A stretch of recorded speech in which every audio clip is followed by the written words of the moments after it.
জীবনে হোঁচট খাওয়া মানে পিছিয়ে পড়া নয়। ক্রিকেট বিশ্লেষক থেকে বোর্ডের উপদেষ্টা কে এই স্বামী, যিনি একসময় ইউটিউবে ক্রিকেট বিশ্লেষণ করতেন, আজ তিনি বাংলাদেশ ক্রিকেট বোর্ডের সভাপতি উপদেষ্টা। স্বপ্ন নাকি স্ট্র্যাটেজি, এই স্বামীর গল্পটা আপনাকে না জানলেই নয়। বাংলাদেশ ক্রিকেট বোর্ডে আসলো এক নতুন মুখ, স্বামী।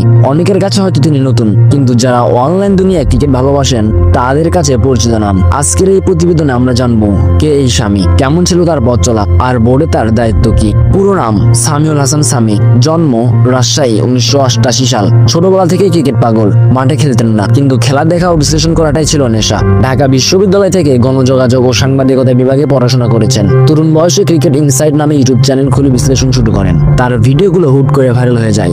স্পষ্ট কথা, যুক্তিসম্মত বিশ্লেষণ আর স্ট্রং প্রেজেন্টেশন স্টাইল।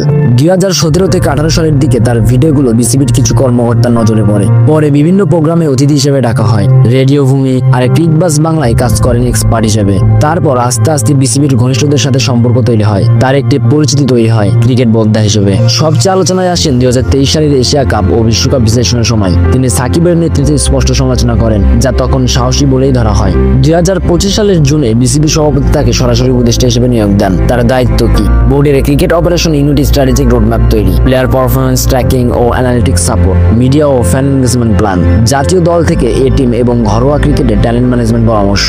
এই দায়িত্ব অনেক বড়, কারণ এখানে ব্যর্থতা মানে পুরো টিম কাঠামোতে ধাক্কা। আধুনিক ক্রিকেট বিশ্লেষণে দক্ষতা, খেলোয়াড়দের মানসিক দিক বোঝার অভিজ্ঞতা, আন্তর্জাতিক ক্রিকেট ট্রেন্ড বোঝার ক্ষমতা। দুর্বলতা, প্রাতিষ্ঠানিকভাবে আগে কখনো বোর্ড পরিচালনা ছিলেন না। অনেক সিনিয়র কর্মকর্তা তাকে নতুন হিসেবে সন্দেহের চোখে দেখছে। তবে বিসিবি সভাপতি বলছেন, স্বামী সময়ের দাবি, আমাদের ক্রিকেট নতুন ধারার প্রয়োজন ছিল, তাই তাকে আনা হয়েছে। স্বামীর এই পথ চলা যদি সফল হয়, তবে সেটা হতে পারে বাংলাদেশের ক্রিকেট অ্যাডমিনিস্ট্রেশনে এক নতুন যুগের সূচনা। ইউটিউব বিশ্লেষক থেকে বোর্ডের মঞ্চালে উঠে আসার এই গল্পটা যেমন অনুপ্রেরণামূলক, তেমনই বার্তাও দেয়। যোগ্যতা থাকলে পথ ঠিকই খুলে যায়। আপনার মতামত কি? স্বামী কি এই পদে সঠিক ব্যক্তি? কমেন্টে জানান আর ভিডিওটি শেয়ার করুন যদি মনে হয় এই গল্পটা সবাইকে জানানো দরকার।